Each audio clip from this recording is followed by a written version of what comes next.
আসসালামু আলাইকুম everyone, welcome back to my YouTube channel with a new video. আজকে হচ্ছে রোজার ডে 2, তাই ফার্স্টে আমরা এখানে সেহরির প্রিপারেশন নিয়ে নিচ্ছিলাম। এখানে আমরা হচ্ছে গুঁড়া মাছগুলোকে ক্লিন করে নিচ্ছিলাম, লবণ দিয়ে ধুয়ে পরিষ্কার করে নিচ্ছিলাম।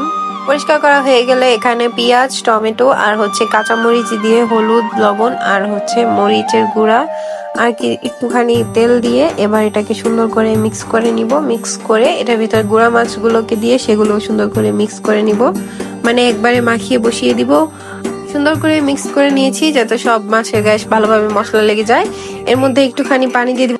পানি দিয়ে এই তো চুলায় বসিয়ে দিলাম আমরা। এবার এটাকে ঢেকে রেখে দিব আর তারাবির নামাজ পড়বো। তারপর এই তো আমাদের মাছটা হয়ে গেছে, দেখতেই পাচ্ছেন সব মাছ গুলো এখানে একদম আনাম রয়েছে। বাসায় যদি ধনিয়া পাতা থাকতো সেটাও দিয়ে দিতাম। আর পাশের চুলায় আছে হচ্ছে চা, যেটা আমার বড় বোন বানিয়েছে। ফ্রেশ হয়ে এবার আমরা খেয়ে নিব আমাদের সেহরি। এখানে আগে গুঁড়া মাছ দিয়ে ভাত খেয়েছিলাম, তারপরে দুধ আর কলাও খেয়েছিলাম। এই তো বিড়ালও আসছে আমাদের সাথে সেহরি করতে। তারপরে ফজরের নামাজ পড়ে ঘুমিয়ে গিয়েছিলাম। ঘুম থেকে উঠে এখানে বিড়ালের জন্য খাবার রেডি করে নিচ্ছিলাম, গাজর আর সিদ্ধ আলু আর মাংস, এসব কিছু সিদ্ধ করা। এবার এগুলোকে ভালো করে ব্লেন্ডার করে বিড়ালগুলোকে খেতে দিয়ে দিব। এই তো দেখতেই পাচ্ছেন ওরা সবাই খাবারের জন্য চলে আসছে। এখানে ওদেরকে 3টা প্লেটে ভাত দিই আর হচ্ছে পাশে যে ট্রেটা দেখতে পাচ্ছেন সেটার ভিতর পানি। তারপর বসিয়ে দিয়েছি হচ্ছে ভাত।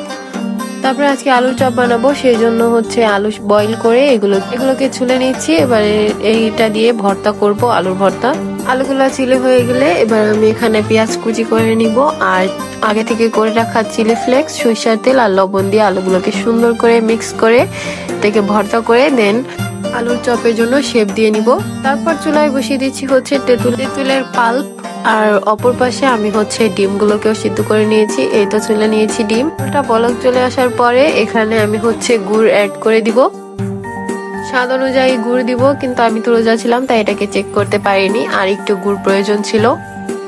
গুড় দিয়ে এটাকে সুন্দর করে মিক্স করে ঘন হয়ে আসার জন্য অপেক্ষা করব। তারপর এর মধ্যে চিলি ফ্লেক্স, বিট লবণ আর হচ্ছে নর্মাল লবণ দিয়ে আমি এটাকে নেড়ে চেড়ে নামিয়ে নিব। আর হচ্ছে ডিমগুলোকে কেটে নিচ্ছিলাম চপের জন্য, ডিমের চপ বানাবো আজকে। আর এই তো অপর পাশে হচ্ছে পাঙ্গাস মাছগুলোকে ধুয়ে ক্লিন করে নিয়েছি। এর উপর হলুদ, মরিচ আর লবণ দিয়ে ভালোভাবে মিক্স করে এই মাছগুলোকে ভেজে নিব। এগুলো হচ্ছে রান্না করব।